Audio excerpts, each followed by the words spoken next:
Di masa depan, ada permainan petak umpet yang dirancang seperti sungguhan. Seperti sungguhan. Perlengkapan polisi dan pencuri. Aku akan jelaskan beberapa contohnya. Kalau tertembak pistol ini, siapapun akan berhenti sementara. Wah, hebat. Karena pencuri punya ini. Kain pembungkus. Ini bukan kain pembungkus biasa.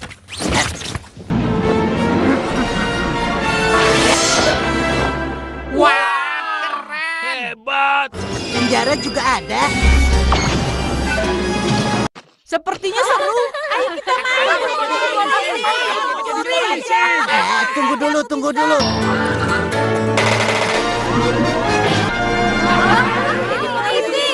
Mulai. Bagaimana ini? Kalau kejar-kejaran aku pasti kalah. Soalnya lariku lambat. Yang penting jangan sampai ketangkap dulu. 10. Ini pasti masuk rekor pencuri yang tertangkap paling cepat.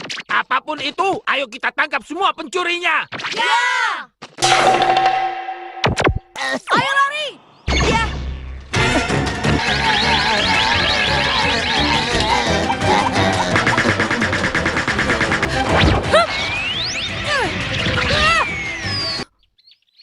Dekitsugi Hidetoshi. Dia tidak boleh dianggap enteng. Hei, kenapa lama? Kenapa aku yang harus jadi anjingnya sih? Jangan banyak protes. Cepat cari pencurinya. Di sini. Berhenti. Kalau tidak, aku tembak.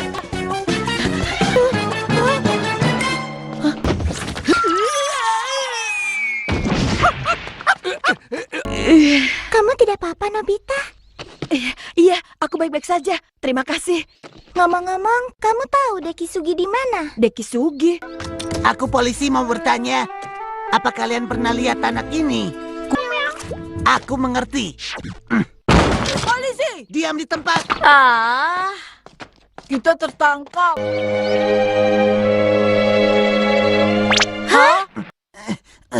Mereka lolos lagi. Ini sudah cukup. Target utama kita adalah Dekitsugi. Temukan dia sekarang juga. Sini, Dekitsugi. Di sini. Apa boleh buat? Ikut aku. Itu mereka. Kalian tidak bisa lari lagi. Kalau kamu mau menyerah, akan aku beritahu strategiku. Aku tidak akan menyerah. Apa? Shizuka, pegang tanganku. Aku sebenarnya polisi mata-mata. Demi menangkap Dekitsugi, sudah pasti kami harus menggunakan cara yang tidak biasa. Kamu menyamar. Maafkan aku ya. Cepat lari. Yang penting ada satu orang. Mana mungkin?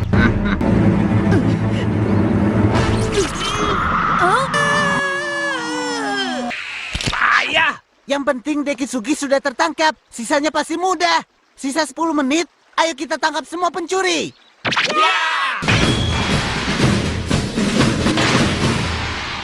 Cuma tinggal Nobita yang belum ditemukan. Waktunya tinggal 1 menit lagi. Di mana kamu, Nobita?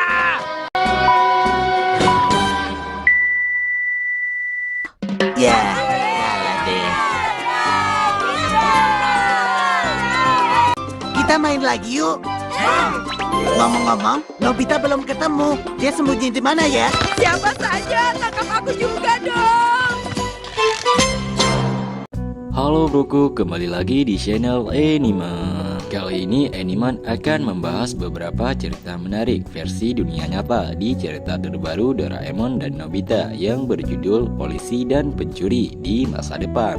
Sejarah pencuri mencakup berbagai aspek dalam berbagai konteks sepanjang sejarah manusia. Dalam konteks legenda minyak TV, sejarah pencuri terkait dengan cerita legenda mengenai 4 pencuri yang mencuri harta dari orang sakit dan yang meninggal selama wabah buah bubonik pada abad ke-15 di Eropa. Untuk melindungi diri dari penyakit dan kematian, para pencuri menggunakan campuran minyak yang kemudian dikenal sebagai minyak Typhus. Legenda minyak Typhus menjadi terkenal karena diyakini memiliki sifat antibakteri, anti jamur, dan antivirus. Penggunaan minyak Typhus terus berlanjut hingga saat ini sebagai salah satu metode alami untuk membantu menjaga kesehatan dan melindungi tubuh dari infeksi. Selain kisah minyak Typhus, sejarah pencuri juga merujuk pada individu atau kelompok yang melakukan tindakan kriminal dengan mencuri harta benda orang lain. Tindakan pencurian telah ada sejak zaman kuno dan telah mengalami perkembangan seiring berjalannya waktu. Pencuri dapat melakukan tindakan pencurian dengan berbagai motif, mulai dari kebutuhan ekonomi hingga motif psikologis. Sejarah pencuri yang tercatat dalam arsip sejarah juga mencakup peran polisi dan upaya penegakan hukum dalam menangani kejahatan pencurian. Polisi dan berbagai lembaga penegak hukum memiliki peran penting dalam memberantas tindakan kriminal termasuk pencurian guna menjaga ketertiban masyarakat dan keamanan harta benda. Sejarah kepolisian di Indonesia memiliki perjalanan yang kaya dan bermula sebelum kemerdekaan Indonesia.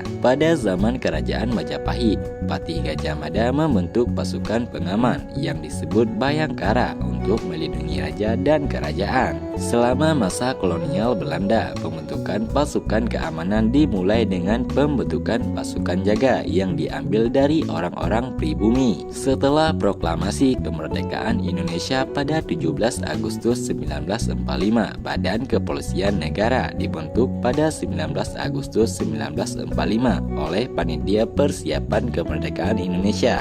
Kepolisian Indonesia pada tanggal 21 Agustus 1945 menyatakan bahwa kepolisian Indonesia tidak lagi berada di bawah pemerintahan Kekaisaran Jepang yang mayoritas anggotanya saat itu adalah polisi. Pada 1 Juli 1946, Kepolisian Negara Republik Indonesia secara resmi didirikan dan menjadi lembaga penegak hukum nasional di Indonesia yang bertanggung jawab langsung di bawah Presiden Republik Indonesia. Polri memiliki peran vital dalam menjaga ketertiban penegakan hukum dan melindungi masyarakat dari berbagai bentuk kejahatan. Sejarah kepolisian Indonesia terus berkembang seiring berjalannya waktu. Polri telah mengalami transformasi dan modernisasi untuk menjawab tuntutan keamanan masyarakat yang semakin kompleks. Institut Kepolisian Indonesia terus berupaya memperkuat kapasitasnya dalam menangani berbagai tantangan keamanan dan kriminalitas yang muncul di era modern. Salah satu pencurian terbesar dalam sejarah adalah kasus pencurian diamond yang terjadi di Antwerp, Belgia pada akhir pekan 15 Februari 2003. Kasus ini dikenal sebagai pencurian abad ini dan merupakan salah satu pencurian berlian terbesar sepanjang sejarah. Para pencuri berhasil mencuri berlian mentah, emas perak, dan perhiasan lainnya senilai lebih dari 100 juta US dollar. Kasus lain yang terkenal dalam pencurian di Museum Seni Isabella Stewart Gardner di Boston, Amerika Serikat pada tanggal 18 Maret 1990. Dalam pencurian ini, para pencuri menyamar sebagai polisi dan berhasil mengambil 13 buah karya seni senilai sekitar 500 juta US dollar. Kasus ini dianggap sebagai pencurian properti tunggal terbesar dalam sejarah. Selain itu, ada juga kasus pencurian besar yang melibatkan Saddam Hussein, pemimpin Irak. Sebelum invasi Amerika Serikat ke Irak, Saddam Hussein melakukan pencurian uang tunai terbesar di dunia. Ia berhasil mengambil uang tunai dalam jumlah besar untuk melindungi aset keuangan negara dari serangan Amerika. Kasus ini dianggap sebagai salah satu pencurian uang tunai terbesar dalam sejarah dunia. Pencurian besar-besaran seperti ini mencerminkan tingkat keahlian dan perencanaan yang rumit dari para pelaku kejahatan. Meskipun beberapa kasus tersebut telah diinvestigasi dan sebagian pelakunya ditangkap, masih banyak pencurian besar lainnya yang tetap menjadi misteri dan belum terpecahkan hingga saat ini. Salah satu kasus terbesar yang pernah terpecahkan oleh kepolisian Indonesia adalah penangkapan dan pengadilan terhadap jaringan teroris yang terlibat dalam serangkaian bom di Bali pada tahun 2002. Serangan bom di Bali pada tahun 2002 merupakan salah satu serangan teroris paling mematikan di Indonesia yang menewaskan ratusan orang saat itu.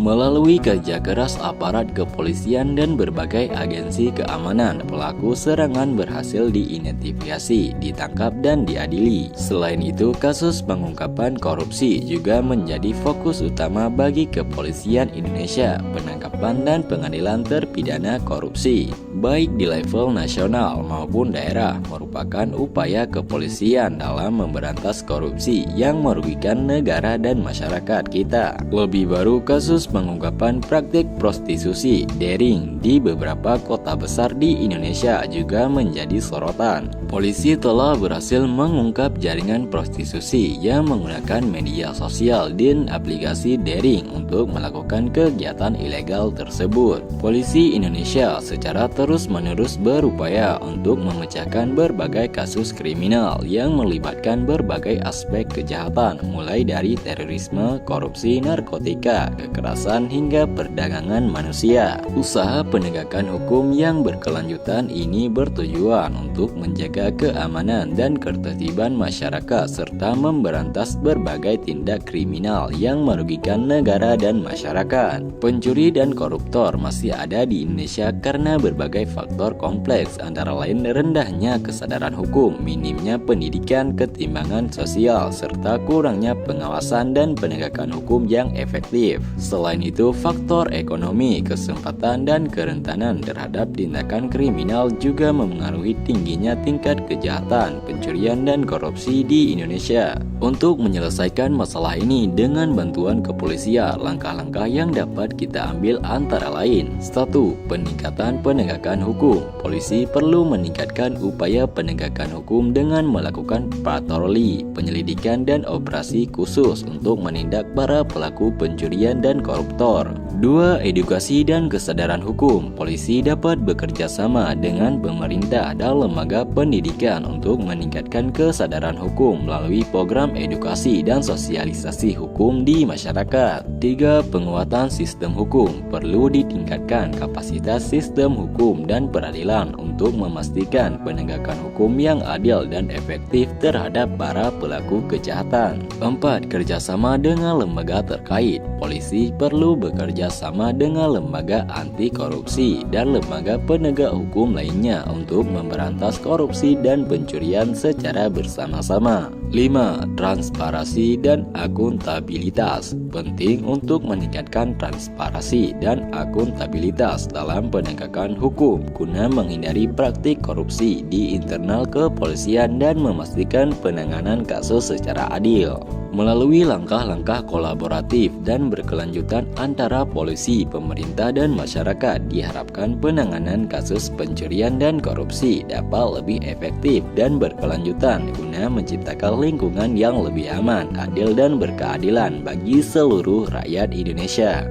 Nah, itu tadi beberapa cerita menarik versi dunia nyata dari cerita terbaru Doraemon dan Nobita yang berjudul Polisi dan Pencuri di Masa Depan. Jika kalian belajar hal baru, jangan lupa untuk like, share, and subscribe channel ini, karena satu subscribe dari kalian sangat berharga bagi kami. Lebih dan kurangnya kami mohon maaf dan mohon dimengerti. Wassalam.